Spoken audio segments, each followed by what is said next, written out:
কারা বাংলাদেশ থেকে ফার্ম বাগানের ভিসায় মালয়েশিয়া আসবেন?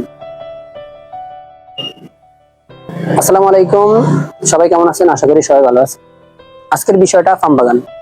ফার্ম বাগানের ভিসা ইদানিং সরকার, এই দেশি সরকার একটা ঘোষণা দিয়েছে, বাগানের ভিসায় বাংলাদেশ থেকে কিছু লোক নিবে। কিন্তু আমরা কেউ জানি না ফার্ম বাগানের কাজ কেমন বা ফার্ম বাগান কি, এটাও কেউ চিনি না। আমরা না জানে, না জেনে, না বুঝে শুধুই ভিসা গুলা বা পাসপোর্ট গুলা এজেন্সির কাছে জমা দিয়ে দিছি।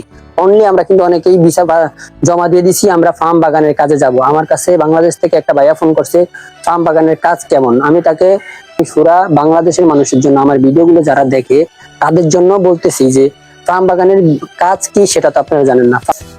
আমরা তো সবাই নারিকেল গাছ চিনি, নারিকেল গাছ বা তাল গাছের মতন বা এরকম জাতের গাছ, কিন্তু এটাতে অনেক বড় বড় বিশাল আকৃতির ফল ধরে। আমি সাইডে দিয়ে দিচ্ছি, দেখেন ফার্ম বাগান।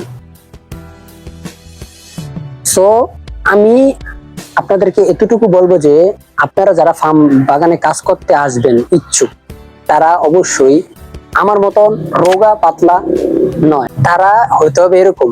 আমি আবারও দেখে দিচ্ছি, তারা হতে হবে এরকম যারা আছেন বডি বিল্ডার, তারাই শুধু ফার্ম বাগানের কাজে আসবেন।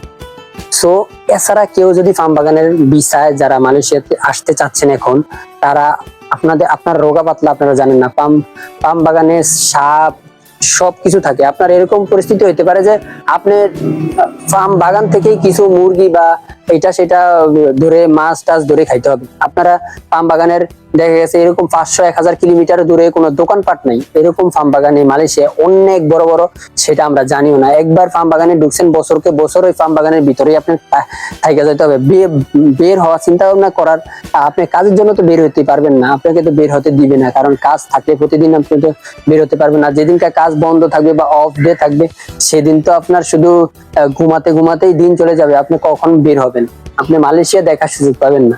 যাক ওই বিষয়টা না কথা বলি। যারা মালয়েশিয়াতে এখন ফার্ম বাগানের বিষয়ে আসতে চাচ্ছেন, তাদের জন্য আমি বলছি, যারা বডি বিল্ডার আছেন এবং কি অনেক হেভি শক্তিবান লোক, তারাই ফার্ম বাগানের কাজে আসবেন, যে আমি ফার্ম বাগানে কাজ করতে পারবো। আমার মতন হ্যাংলা পাতলা যারা চিকুন চাকুন আছেন, তাদের জন্য ফার্ম বাগান না। আমি সাজেস্ট করবো যে যারা একটু বডি বিল্ডার টাইপের লোক আছেন, যে আমি বডি বিল্ডার, দেশে অনেক আলুর বোঝা বা ভুট্টার বোঝা টানার লোক, ওরাই শুধু ফার্ম বাগানের বিষয়ে আসবে মালয়েশিয়াতে। ফার্ম বাগানের কাজ অনেক হার্ড, অনেক কষ্টের কাজ। এটা আমরা জানি না, আমরা শুধুই লাফালাফি করি যে ফার্ম বাগানের বিষয়ে যাবো মালয়েশিয়া। এটা জেনে শুনে অবশ্যই আসবেন ইনশাআল্লাহ। আসসালামু আলাইকুম, আজকে এখানে বিদায় নিচ্ছি। সবাই ভালো থাকবেন, সুস্থ থাকবেন। ফার্ম বাগান নিয়ে আরেকটা ভিডিও আছে।